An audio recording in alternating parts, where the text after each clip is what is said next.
புதுச்சேரி அரசு பள்ளி கல்வி இயக்குநரகம் சார்பில் கம்பன் கலையரங்கத்தில் மாணவர்களின் தேர்வு பயத்தை போக்கும் பரீட்சா பே சர்ச்சா 2025 என்ற தலைப்பில் விழிப்புணர்வு நிகழ்ச்சி நடைபெற்றது. இந்நிகழ்ச்சியில் மாண்புமிகு பாரத பிரதமர் நரேந்திர மோடி அவர்கள் பள்ளி மாணவ மாணவிகளுடன் கலந்துரையாடிய காணொலி காட்சி நேரடியாக ஒளிபரப்பப்பட்டது.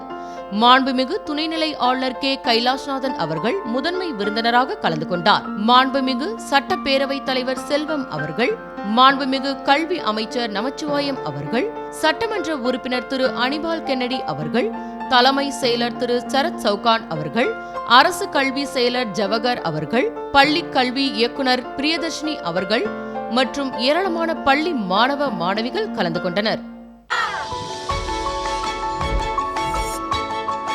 मेरे को तो आज का ऐसा लग रहा है मैं सपना देख रही हूँ।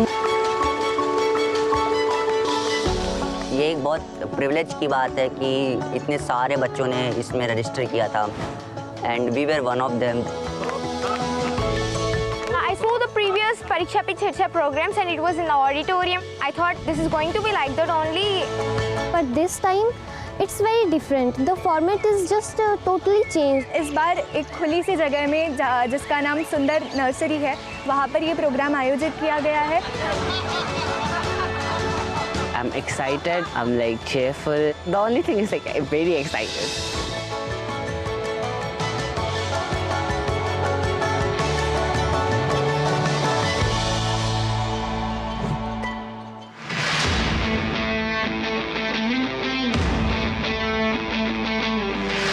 आखिर वो दिन आ ही गया कि जब हम पीएम से सामना सामनी मिल सकते हैं.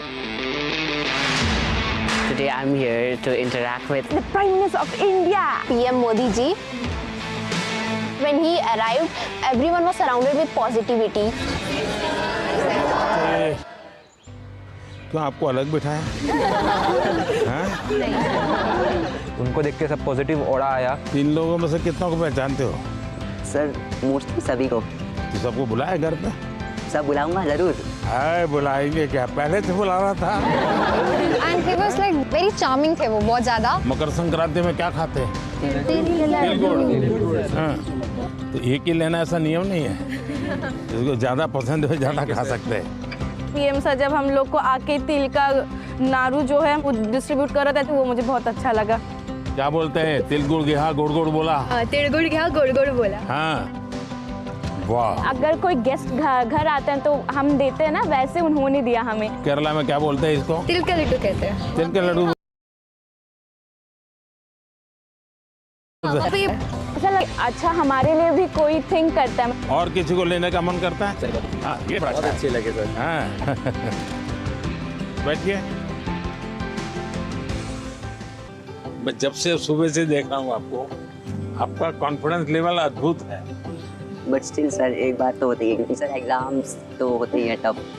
तो इसका मतलब ये हुआ कि आप खुद को नहीं जानते और आपको भी लगता है यार सब दोस्तों के बीच में अच्छा है, यही कहूँ हाँ यार थोड़ा टफ है। सब बच्चे 10वीं कक्षा के बच्चे एक दूसरे को बात करेंगे, यार कल पढ़ नहीं पाया, मैं नींद आ गई। जी सर। यार कल मूड ठीक नहीं था।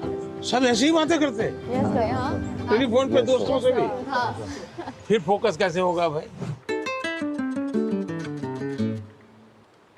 सबसे अमूल्य चीज राइट नाउ अभी का टाइम प्रेजेंट।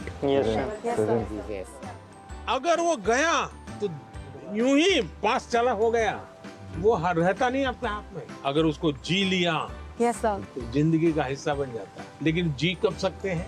देखिए बहुत बढ़िया हवा चल रही है, लेकिन आपका ध्यान है कि हवा कितना बढ़िया पवन है। अगर थोड़ा ध्यान गया तो अब मैंने कहा तो आपको लगा होगा यार जी सर हवा तो पहले भी चलती थी, ध्यान नहीं था। हम कहीं और हमारा ध्यान। जी सर। सर मेरा आपसे यह प्रश्न है कि आजकल के युवाओं स्टूडेंट्स लाइक अस सर, पढ़ते पढ़ते हम लोग डिप्रेशन और एंजाइटी में चले जाते हैं सर, तो हम इससे कैसे निकल सकते हैं सर? ये मुसीबत शुरू कहाँ से होती है? धीरे धीरे आपने देखा होगा घर में कोई बात करता था अच्छा नहीं लगता। पहले अपने छोटे भाई से बहुत गप्पे मारते थे। जी सर। लगता है ये सर खा रहा है, जाओ तुम जाओ। पहले दौड़ करके स्कूल से आते थे, स्कूल में जो हुआ सब मम्मा को बता देते थे। Yes sir. और मम्मा को नहीं बताते, मन क्या चल थोड़ा आ गए, किताब थोड़ी देर लिया, छोड़ दिया। ये बिहेवियर आपको देखा होगा, धीरे धीरे अपने आप को कट करता जाता है, सिकोड़ता जाता है। Yes sir. और धीरे धीरे फिर वो डिप्रेशन में चला जाता है। आपको कोशिश करनी चाहिए, आपके मन के अंदर जो दुविधाएं हैं, बिना संकोच खुल करके किसी को कहना चाहिए। अगर नहीं कहेंगे, मन में भर करके रखोगे, तो धीरे धीरे बड़ा विस्फोट हो जाएगा। पहले हमारे समाज व्यवस्था में बहुत अच्छा फायदा था। हमारा परिवार ही अपने आप में एक यूनिवर्सिटी होता था। कभी कुछ बात दादा से खुल करके कर लेते थे, कभी दादी से कर लेते थे, कभी नाना से, कभी नानी से, कभी बड़े भाई से, कभी भाभी से। मेरा एक मिशन लाइफ है, LIFE, लाइफस्टाइल फॉर एनवायरनमेंट। तो मैं कहता हूँ हमारी लाइफस्टाइल ऐसी हो जो प्रकृति की रक्षा करे, प्रकृति का पोषण करे। हमारे यहाँ माँ बाप सिखाते हैं बच्चे को, सुबह बिस्तर से जब जमीन पर पैर रखते हो तो पहले धरती माता से माफी मांगो, हे माँ मैं तुझे कष्ट दे रहा हूँ। आज भी हमारे यहाँ पेड़ की पूजा होती है, उसके त्योहार होते हैं, नदी को माँ मानते हैं। तो ये सारे हमारे संस्कार के प्रति हमें गर्व करना होगा। और आपने देखा होगा भारत इन दिनों एक बड़ा अभियान चला रहा है, एक पेड़ माँ के नाम। देखिए ये दो माँ की बात है, एक वो माँ जिसने हमें जन्म दिया है और एक माँ जिसने हमें जीवन दिया है। तो अपनी माँ की स्मृति में पेड़ लगाना है और देखना है कि मेरी माँ की याद इसके साथ जुड़ी हुई थी। पेड़ किसी भी हालत में बड़ा होना चाहिए, उसकी केयर करनी चाहिए। इससे क्या होगा, बहुत बड़ी मात्रा में पेड़ पौधे लोग करेंगे, एक लगाव होगा, ओनरशिप होगी, तो प्रकृति की रक्षा होगी। क्योंकि nature is one of the great part which plays in our life. We should talk to the tree and they benefits us a lot. So we should promote nature. सब लोग आ गए भाई अपना अपना पेड़ लगाने के लिए। लगाइए आप लोग। जैसे ही पेड़ लगाए ना, पानी पिलाने का उपाय क्या, तो ये एक तरीका है। तो उसके बगल में एक मिट्टी का मटका लगा देना चाहिए और उसको पानी भर देना। महीने में एक बार पानी भरोगे, इसका ग्रोथ एकदम से जल्दी होगा और कम से कम पानी से तैयार होगा। तो ये प्रैक्टिकल सब जगह पे करना चाहिए।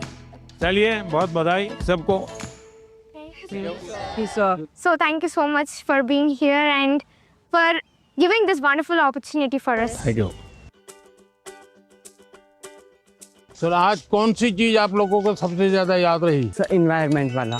एनवायरनमेंट वाला? Yes sir. आप बहुत ज़्यादा इंस्पायर करते हो, पूरा दिन यादगार रहेगा। तो अब हमारे लिए एग्जाम कोई टेंशन नहीं है। कोई एग्जाम का टेंशन नहीं। अब मार्क्स अगर कम आएंगे टॉप किया, जीवन में सफल होने चाहिए। तो अब एग्जाम हमसे डरने लग जाएंगे। चलिए, सबको बहुत धन्यवाद। Yes sir. और घर में दादागिरी मत करना। तो हमारी डायरेक्ट पहचान है। तेरे को मत डरा। No sir.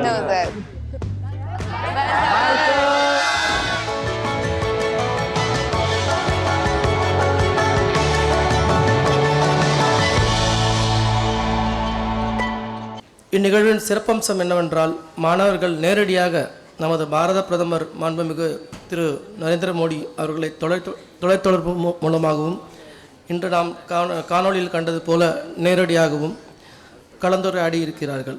மாணவர்களுக்கு உந்து சக்தியாக அவர்களின் மன உறுதியை அதிகரிக்க தேர்வு ஒரு போர் அல்ல, அது ஒரு நல்ல சந்தர்ப்பம் என்பதை கூறும் விதமாக அவர் வழங்கிய சிறப்பான உரை அனைவருக்கும் ஒரு பெரிய ஊக்கத்தை அளித்திருக்கும் என்று நம்புகிறோம்.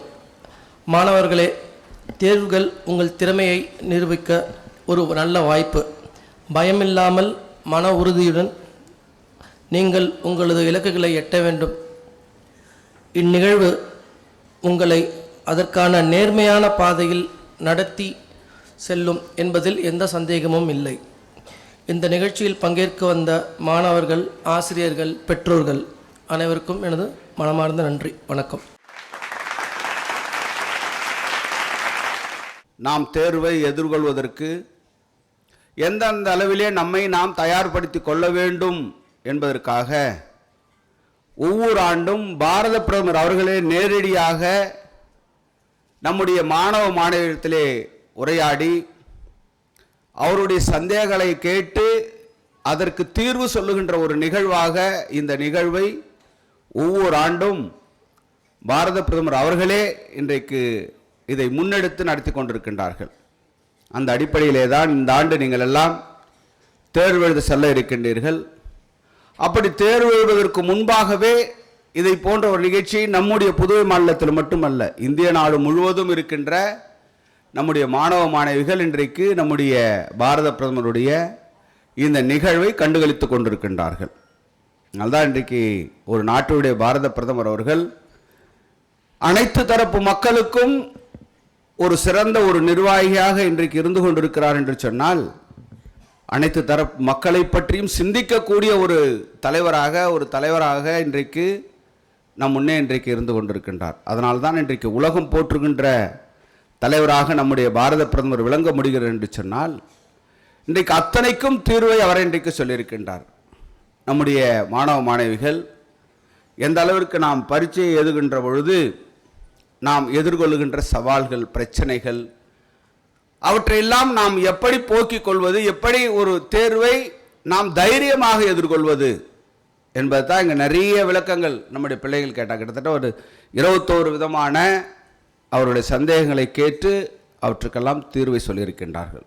இந்த தேர்வை நீங்கள் நல்ல முறையில் எதிர்கொள்ள வேண்டும் என்பதற்காகத்தான் பாரத பிரதமர் அவர்கள் நேரடியாக இதை போன்ற ஒரு நிகழ்வின் மூலமாக உங்களை எல்லாம் சந்திக்க வேண்டும், உங்களுக்கு அவருடைய கருத்துக்களை சொல்ல வேண்டும் என்பதற்காக உங்களுடைய தேர்விலே நீங்கள் நல்ல முறையிலே தேர்ச்சி பெற்று நீங்கள் நல்ல முறையிலே வர வேண்டும் என்று அவருடைய வாழ்த்துதலையும் சொல்லியிருக்கின்றார். எனவே நீங்கள் உங்களுடைய தேர்வை பயமில்லாமல் தைரியமாக அந்த தேர்வை எதிர்கொண்டு தேர்விலே வெற்றிகளை பெற வேண்டும் என்று உங்களை வாழ்த்தி விடைபெறுகிறேன். நன்றி, வணக்கம். ஒரு பாரத பிரதமர், ஒரு நாட்டினுடைய பிரதமர் மாணவர்களோடு எவ்வித சலனமுமின்றி ஒரு பாரத பிரதமராக, இந்த இந்திய நாட்டினுடைய பிரதமராக இல்லாமல் ஒரு சாதாரண குடிமகனாக நம்முடைய மாணவ செல்வங்களோடு அவர் அளாவிய காட்சியை நீங்கள் எல்லாம் பார்த்தீர்கள். இதெல்லாம் தொடர்ந்து 8 ஆண்டுகளாக அவர் மாணவர்களோடு உரையாடினாலும் கூட ஒவ்வொரு ஆண்டும் ஒரு இடத்துல ஒரு அறையில் தான் பார்ப்பாங்க.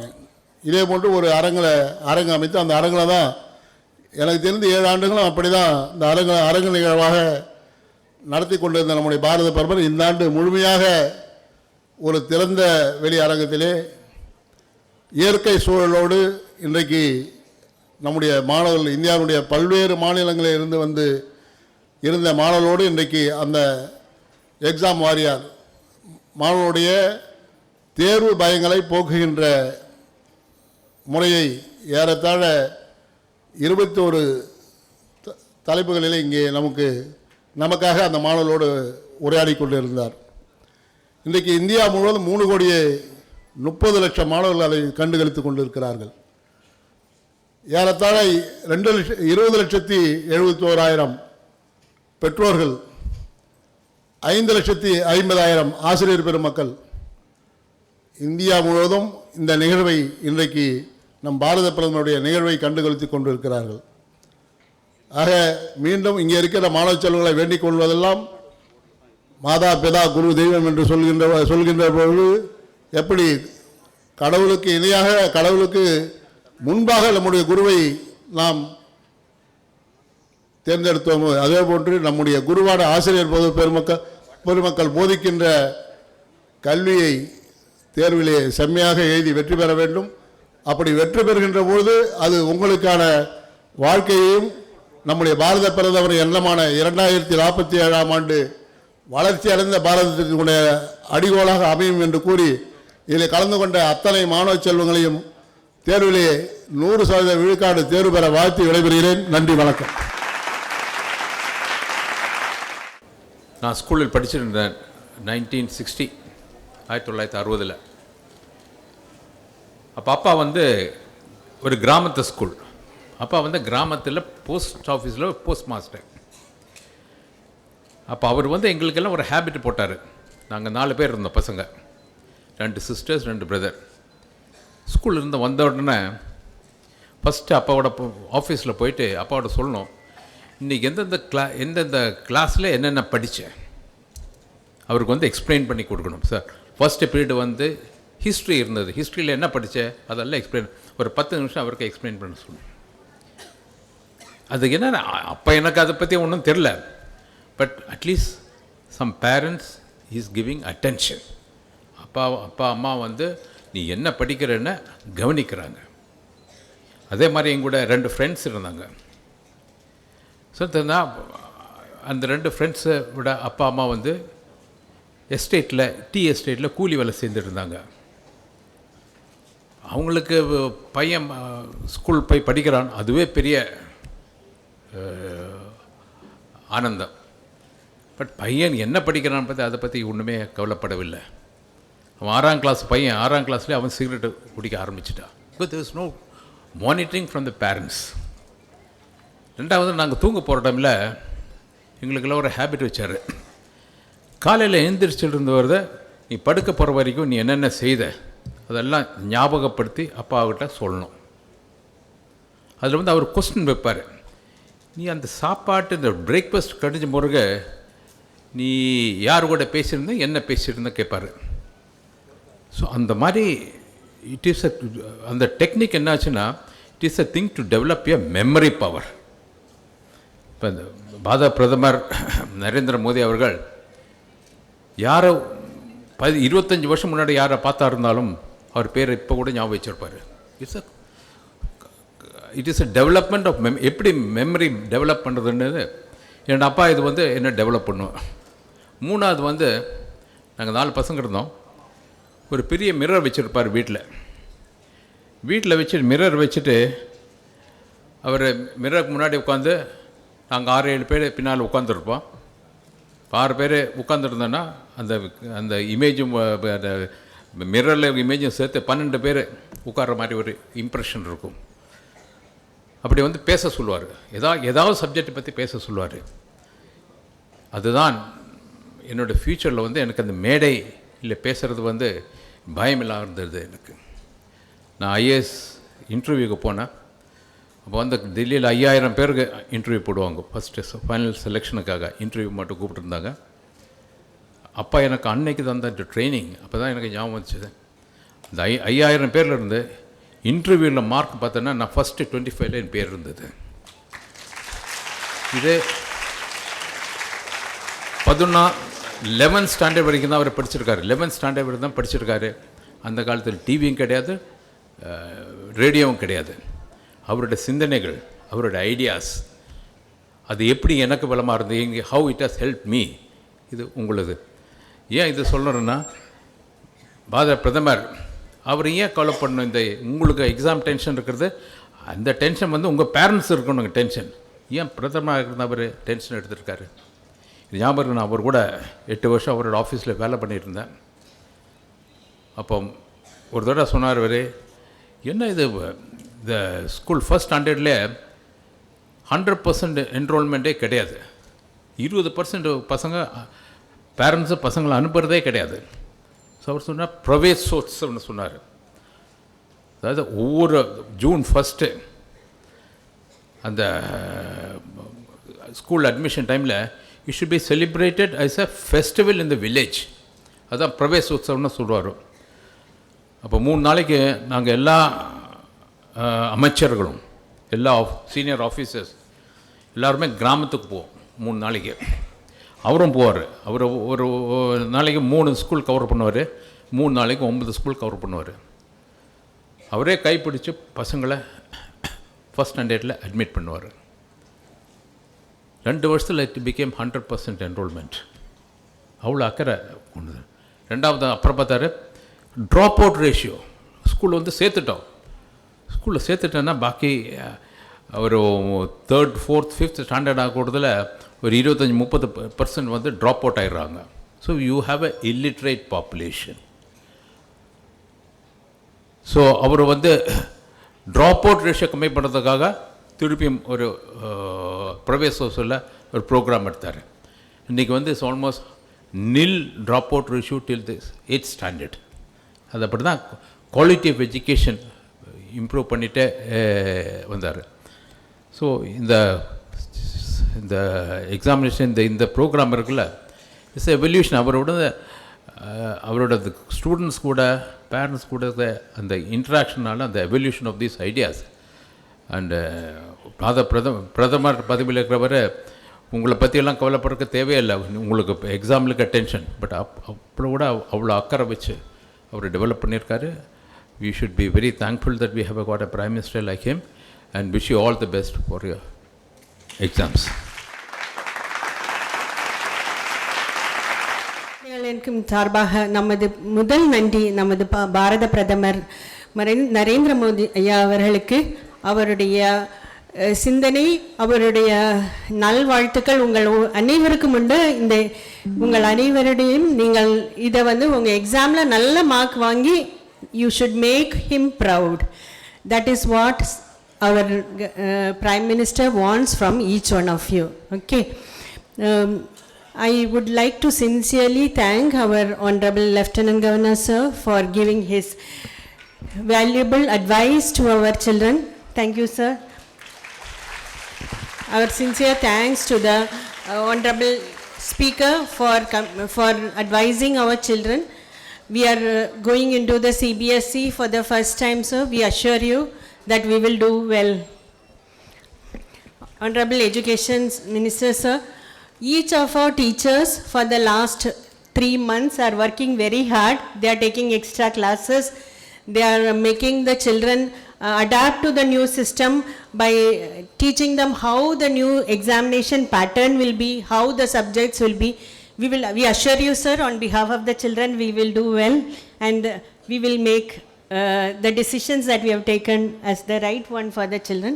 I'd also like to thank our Chief Secretary, sir, for his valuable advices for the Education Department, sir. Thank you, sir. Our sincere thanks to our Secretary, sir, who is our guiding force and who has been with us in every step we take. And to all my teachers and my dear children, thank you so much. Thank you.